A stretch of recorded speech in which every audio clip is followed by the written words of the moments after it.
guys, this is MrNoDStudios and welcome back. Today we are going to be talking about Spongebob Sponge Out of Water. Partly, I am going to talk about a few other things today, but there are going to be spoilers to Spongebob Sponge Out of Water. So if you are interested in learning about spoilers, there will be an annotation in the top right of the video if you want to go ahead and skip over the Spongebob Sponge Out of Water stuff. So first off, preconceptions, presumptions, just my expectations for Spongebob Sponge Out of Water. I wasn't really expecting it to be great before the trailers came out. Once the trailers came out for the movie, then I was like, yeah, this looks really good, and it looks like they're bringing back the old character personalities. They're putting back in some of the adult comedy that was there, some of the childish comedy that was there, that we all loved, let's be honest. It doesn't matter if you're 20, 40, 10 years old, you love that childish comedy, and don't even try to lie about it.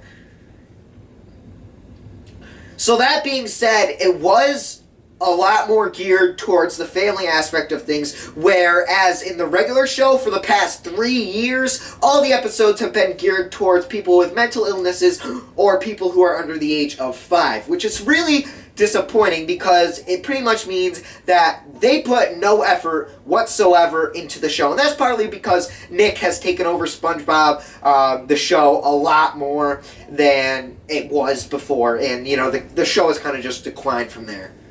So as far as pre-consumptions go, before I saw the trailers, I didn't think, you know, it was particularly going to be good or bad. I thought it was just going to be a rehash of the last 4 years of the SpongeBob show, which, you know, quite frankly, it wasn't funny, and it was just stale. It was stale, and the characters didn't feel as developed as they were in the previous years. However, when I saw the trailers, yes, I did think that SpongeBob was going to be a great movie, especially when they released that third trailer. The first and second ones were great, and I was thinking, hey, if they're putting this much money into the trailers, then the movie's going to be great. So next thing, just to get this right out of the way, I'm going to talk a little bit about the art style and the animation style. Now, most of the movie takes place in the normal underwater aquarium that we always see, you know, Bikini Bottom. It starts down there, and it's animated the way it's usually animated. I mean, think SpongeBob movie, but upped an extra 10 years in you know, as far as graphics capabilities go and special effects go. So definitely, it looked aesthetically pleasing underwater. Now, a thing that people really, per se, didn't really like about it was the animated part, or rather the part that was half animated and it was kind of half acted out and it was above water. So the scenes that took place above water, you know, which featured the huge bulky SpongeBob, huge bulky Patrick, all, you know, the superhero versions of our underwater critters. And I'll probably be the first to say, they didn't look bad, they looked decent. I mean, the models were great, the animations weren't stale, they were great, they went along with everything, and it just all blended together. The acting, the animations, it blended together really, really well. And I mean, it all worked. It was amazing as it was just coming towards my face, and, you know, the comedy thrown in there that we all love, you know, from the early stages of SpongeBob was also in there, so that was great. So a lot of people saw the half-animated side of things and the half, you know, acted side of things, and they saw the snapshots. So I think that's the correct term. Like the premiere pictures that they put up on their Facebook pages and, you know, just all over their social media. And people saw that and they thought it was going to be crap. They thought it was going to be a whole different retake on a show, kind of like what they did with Teen Titans Go, how they made everything, like, horrible and just, like, kind of sort of like that vibe they got from it. But it wasn't like that at all. The characters were what they used to be, you know, in their prime days. And I really, really am going to keep coming back to that point because that's what I liked most about the movie.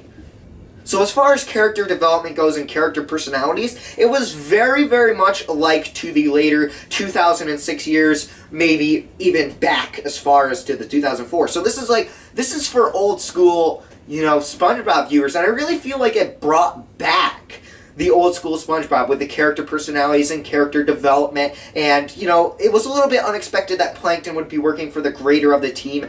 In the end, spoiler alert, can't talk. But, you know, it was a little bit of a letdown to see that, but I didn't expect them to animate and, you know, make an extra hour of footage just to kind of throw that extra bit in there. So I was a little bit disappointed about that, but as far as, you know, Patrick goes, we got Patrick back. I mean, we got the funny Patrick back, and not the Patrick that we saw in, you know, after 2008, where he just got really dumb. He wasn't saying anything funny. It was just generally stuff that made you go, oh, what did he just say? Was that supposed to be funny? So it's changed from that to, yeah, that's really funny. And, you know, it got everybody in the movie theater laughing.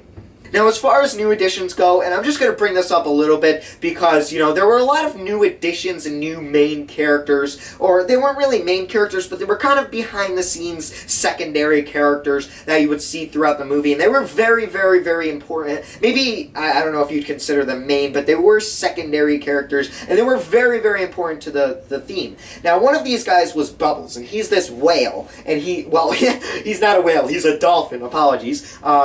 So he's basically the overseer of the universe, and then he eventually comes in and molds into the story to help SpongeBob and the other underwater critters, you know, complete their objective, which is getting the Krabby Patty formula back. And let me just say, at the end of the movie, I'm not going to say too much about it, but at the end of the movie, there was a pretty badass battle between Bubbles and some of the other characters from the movie. So I won't say any more than that. I'll leave you to it because it was quite amazing.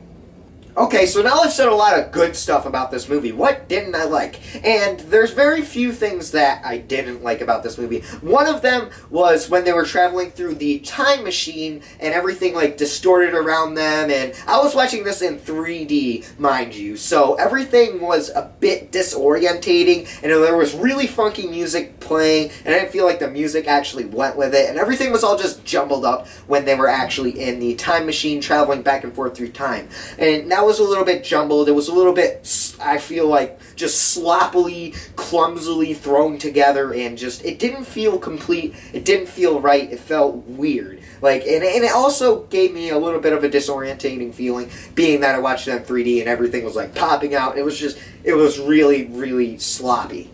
Also, another thing that I really liked about it was the parodies. They parodied a lot of stuff. Like, a lot of internet stuff that maybe some of the little kids wouldn't have known about, but some of the older teenagers, and maybe even some of the young adults, heck, maybe even some of the old guys if they're cool enough, to be honest, but, you know, it's stuff that really didn't pertain to the SpongeBob thing, and it's only things that people who go on the internet, like me and you, who go on the internet, you know, a lot, and they search up things, they watch YouTube daily, and, you know, it really pertained to that, and it parodied a bunch of different internet memes, a bunch of different internet things, and I felt that was absolutely great. I felt like that was amazing that they finally did that, and, you know, it was just amazing. So I won't spoil too much more. Go ahead, buy some tickets, go ahead and see it if you already haven't. It's a great movie. It's definitely worth the $15 I paid for my ticket. And, you know, it was definitely worth it. Also apologies for the humongosaurus freaking mess that I've got going on here. I came home, wanted to record this vlog so that way, you know, I have all my thoughts right now. And, you know, I don't fall asleep and I forget them. So yeah, go out, buy some tickets, watch it in 3D, get some popcorn, get some soda, and, you know, relax and watch it. It's really great, and it's a great movie for the old fans because, you know, it incorporates the old personalities, the old character personalities that we all want back in the show, and it incorporated, you know, some parodies in there, and just a bunch of great different things. And it's still, you know, if you haven't ever seen SpongeBob before, which I think is highly unlikely, but if you haven't ever seen it before, and you watch the movie, you would know perfectly what's going on, and you wouldn't have you wouldn't have a hard time, you know, finding out the characters and, you know, just basically putting together the story. Although it would help if you've watched the show before because, you know, the whole formula thing would kind of fall into play. But I mean, you don't even have to have watched the show to know what was going on in the movie, and that's great. Now, that being said, it doesn't mean that the movie was extremely far-fetched. It still pertained to the regular, oh, Plankton's trying to steal the formula theme, so it did still remain to the classical SpongeBob thing. But it doesn't mean that, you know, people who've never seen the show before won't actually know what's going on. So I could ramble on and on all day, but I'm going to go ahead and stop there. So now, as for things on my channel, I'm going to try to stream a little bit more, and reason being, Five Nights at Freddy's 3 is going to come out. So I need to beat the first and second games. I'm not going to beat the bonus modes on the first game. I'm not sure if the second game has a bonus mode. But if it does, I'm sure as hell not going to beat either of them. I am going to, you know, kind of try to beat them. And I'll give it a few hours. But if I don't manage to beat 2020, then I'm pretty much just going to quit. And I won't, you know, finish it. But I will finish nights 1 through 7. I'm not exactly sure about the bonus nights. So Five Nights at Freddy's 3 is going to be coming out very soon, so when that comes out, I will be live streaming, so, you know, just watch out for that. Check me on Facebook, check me on Twitter, I will be tweeting it, you know, doing it on Facebook. If you have me added on Steam, which some of you might not even know, my personal Steam, but if you have me added on Steam, I'm putting out a group message, so just stay connected to me in my social media, and you'll see when I'm going to live stream some Five Nights at Freddy's 3.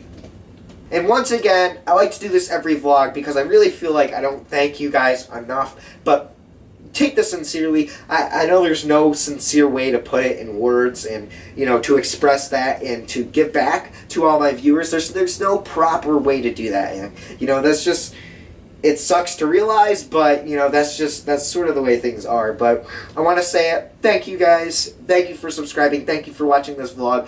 Thank you for, you know, click on my channel, even if you only watch one series, even if you only watched one video, and this is, you know, maybe one of your newer videos, or maybe this is the first video that you've seen, thank you. Thank you for spending your time. If you got this far through to the video, thank you. Thank you, guys. Thank you, thank you, thank you. Thank you for hitting that like button. Thank you for sharing. Thank you for hitting that subscribe button. Even though it only takes a fraction of a second to go ahead and click down on that button, it means the world. It really does.